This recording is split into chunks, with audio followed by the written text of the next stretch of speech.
doctor Gustavo Fondevila, investigador de la División de Estudios Jurídicos del Centro de Investigación y Docencia Económicas, el CIDE. Doctor Fondevila, buenos días. Muy buenos días, Sergio. Un saludo para ustedes y para nuestro auditorio. Gracias, buenos días. Cuéntenos de este estudio y cuáles son sus principales hallazgos. Bueno, hay hallazgos importantes en todos los niveles, es decir, es un trabajo hecho sobre perfiles delictivos de la población que está encerrada en los reclusorios. Hay hallazgos, por ejemplo, en temas de delitos sexuales, que era, Sergio, lo que usted mencionaba.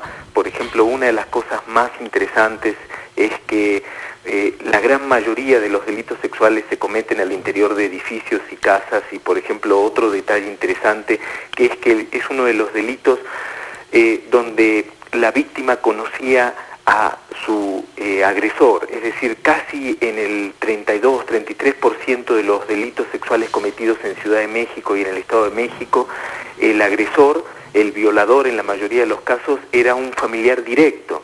Esto es trágico e interesantísimo, es decir, la población, digamos, lastima a su propia familia, a diferencia de otros delitos como podría ser el robo simple o el robo con violencia o los homicidios.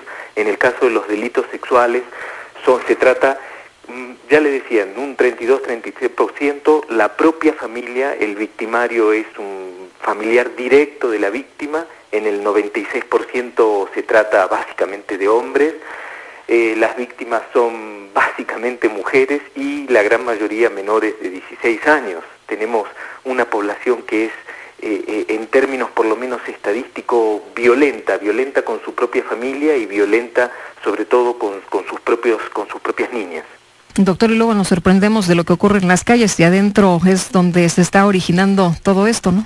Exactamente, y además, si usted ve los medios de comunicación, hay una enorme insistencia en la presentación de nuestras familias como el medio donde, digamos, donde se desarrolla el inicio de la sociedad, y la familia como el lugar ideal, y amamos a nuestras familias. Sin embargo, los datos señalan que tenemos familias violentas, familias agresivas, familias, digamos, que no acogen amorosamente a sus hijos, sino o a sus sobrinos o a sus nietos, sino familias que son también peligrosas, y sobre todo para los menores, básicamente de 18 años de edad, que son adolescentes, niños y niñas.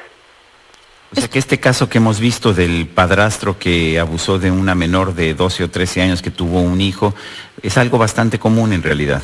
Efectivamente, sí, es algo bastante común y que sucede con mucha frecuencia.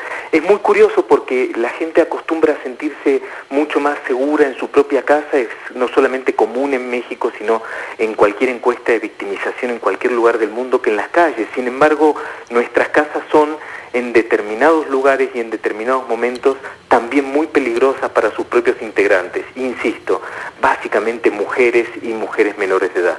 Habla usted de un número muy impresionante, 64.4%, 3 de cada 5 delitos sexuales ocurren en una casa o un edificio. Doctor, preguntarle, ¿esto se ve en cualquier estrato social? No, básicamente los perfiles de los victimarios, no, aumenta muchísimo en los sectores de escasos recursos y socioeconómicamente, digamos, vulnerables y con bajos niveles educativos. Ahí crece muchísimo la cantidad de agresiones. Quería darle un dato más que me parece que puede componer un cuadro más exacto. Usted sabe que, por ejemplo, en este tipo de delitos es muy común también, al igual que en el resto de los delitos como robo simple, robo con violencia y homicidios y hasta secuestro, que los victimarios se hayan ido de manera temprana de su casa, por ejemplo, antes de los 15 años de edad. Esto es muy frecuente. Y cuando usted pregunta los motivos, que es muy común pensar que la gente se va muy pronto de sus hogares por motivos económicos, es todo lo contrario. Se van en general por los niveles de violencia intrafamiliar dentro de las casas. Ese es el detonante para que nuestros hijos se vayan de las casas. Y dentro de violencia intrafamiliar entra la violencia contra las madres en general, pero también la violencia contra ellos. Los chicos están en los sectores de menores recursos, están abandonando sus casas de manera muy temprana, entrando a las calles, lo que significa esto, el acercamiento a medios, digamos, a medio ambientes, digamos, quizás delictivos, embarazos tempranos. Hay todo un cuadro de los niños que deberían estar en la escuela y en sus hogares estando en las calles, por ejemplo, originado curiosamente no por falta de recursos, sino todo lo contrario, por agresiones o alcoholismo, por ejemplo, de los padres. Son los dos grandes motivos por los cuales nuestras chavas y nuestros chavos dejan sus casas en edades donde deberían permanecer en el hogar. ¿Este estudio va a ser dado a conocer públicamente? ¿Se va a colocar en alguna página de internet?